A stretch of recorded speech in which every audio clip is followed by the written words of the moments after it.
Hi, Orange Girl here with another scrapbooking process video for you. I am working with a cut file from the Cut Shop. This cut file is called Floral Wreath.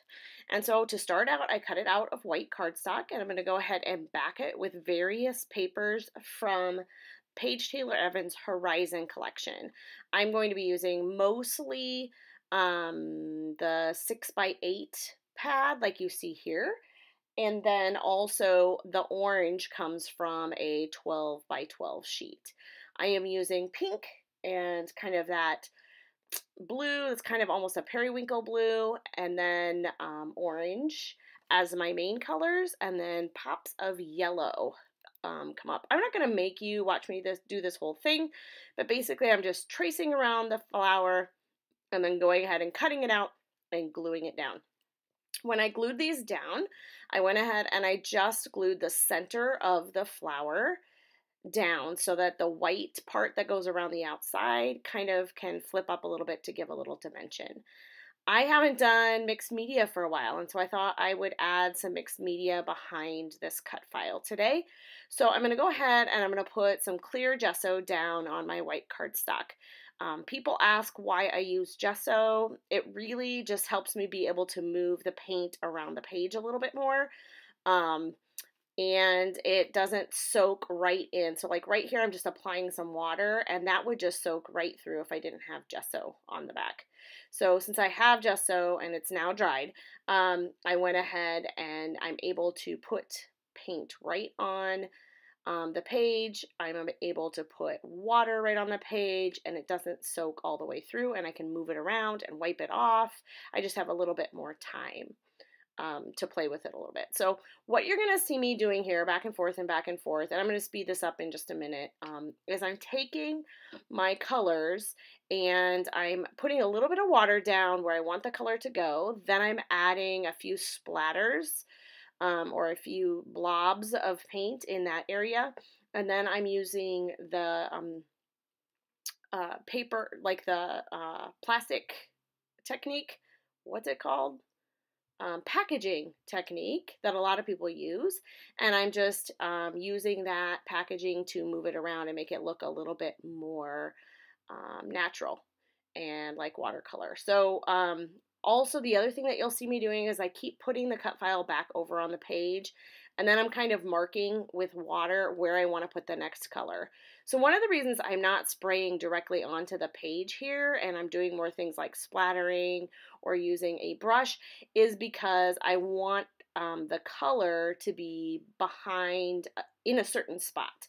So I want the orange, which is Peachy Keen Colorings, which is a Shimmers product.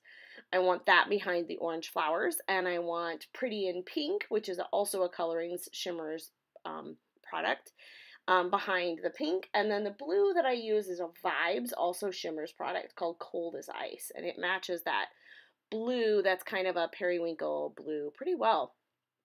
I also knew as I was doing this that I was going to put a little something up in the upper right corner. When I cut this cut file out, I added a couple, I cut off a couple of the flowers in the software so that I could actually cut some extra flowers. So I cut the wreath as normal, but then I kind of cut and pasted a couple of the other flowers so that I would, as singles, so that I could add those as embellishments as I went.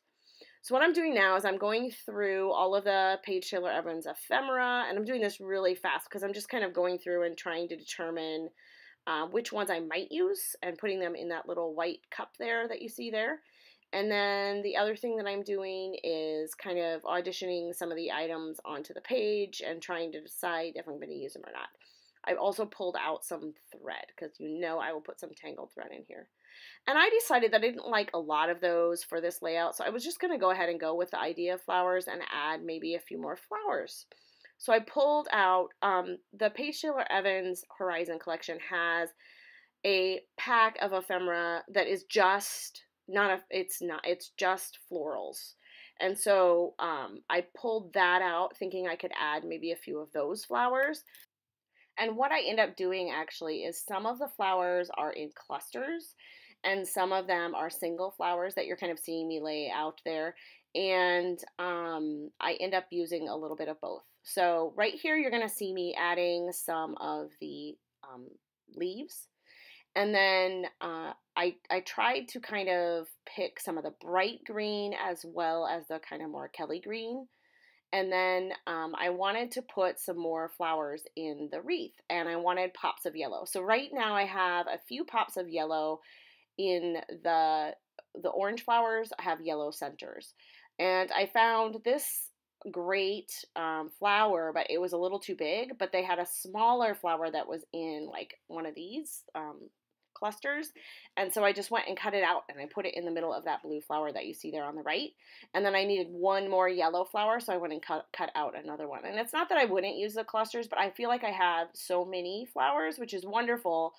So I'm not afraid to cut it up and use it. So don't be afraid to, what your ephemera, or in this case flowers, look like. Don't be afraid to cut them up if it's not exactly what you want or need. It really does make the whole pack of stuff a little bit more versatile. So from the very beginning of the design of this layout, I thought I was going to go ahead and go off the edge to the left.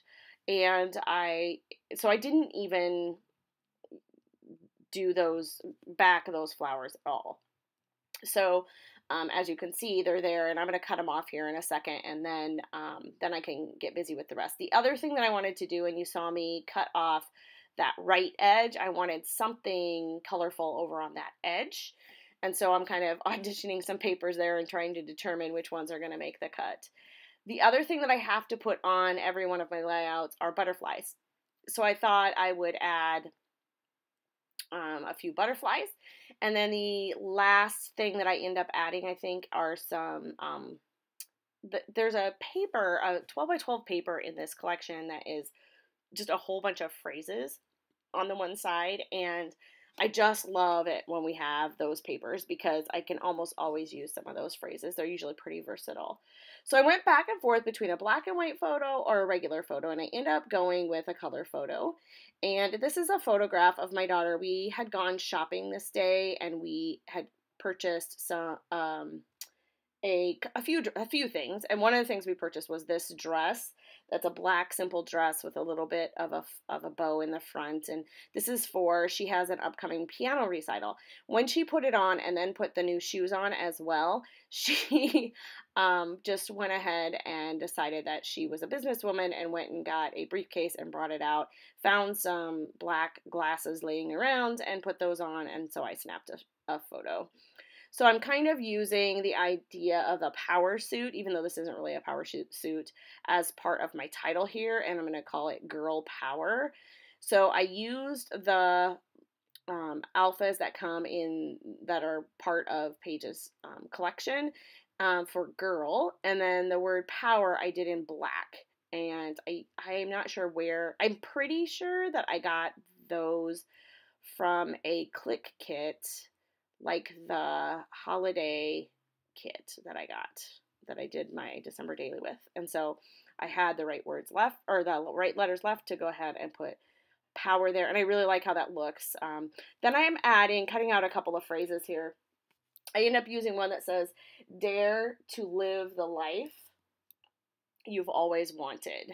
It was one phrase and I cut it in half. So it just says, dare to live the life you've always wanted.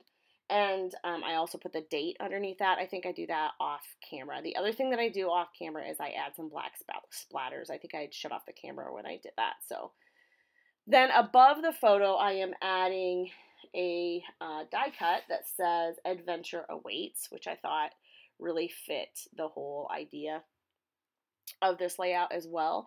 I do end up using 3 or 4 of the little flowers that I cut out that were same flower. I just used my software to cut and paste a couple extra flowers to have as single flowers to back, and I do end up using a couple of those.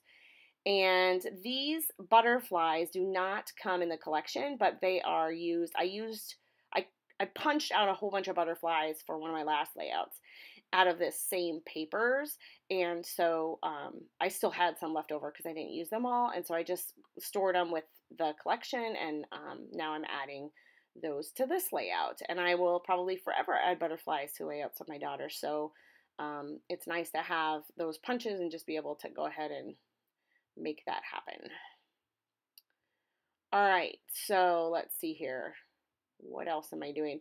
So I popped up one of the flowers just to give it a little bit of dimension. I added some tissue paper behind my photo and also popped that up just using some craft foam. You saw me open a new package of craft foam that I either got at Target or I got it at Michael's. And it has adhesive on one side, and then I just use my glue on the other side, and it works perfectly, and it's really inexpensive. What else am I doing? Oh, I have some of that blue thread, and I'm putting it in 3 different places around the page. I don't end up using this pink. I think I just end up using the blue. So I put it in the cluster by the photo, and then I put it right down here where you're seeing me put the blue right there. And I put a little butterfly there, or actually one of the bigger ones. And then I put a little more blue up in the top cluster that's up in the top right corner. And then I have kind of like a visual triangle there. So let's see. I think that's about it. I'm almost done. The close-ups are going to be coming up soon. So just so you know, I haven't been posting on Instagram lately because my Instagram was hacked by a Russian email address. And so I'm working currently with Instagram, and maybe even by the time this video is live, it will be taken care of. I am hopeful, but I'm not banking on it. So I may end up having to change my Instagram, which would stink because I have followers and I'd have to start over and all of that. But I'll let you know in the next video if that's resolved or not. But here are the close-ups. Girl Power. I really like this one. It was fun to get messy again with mixed media.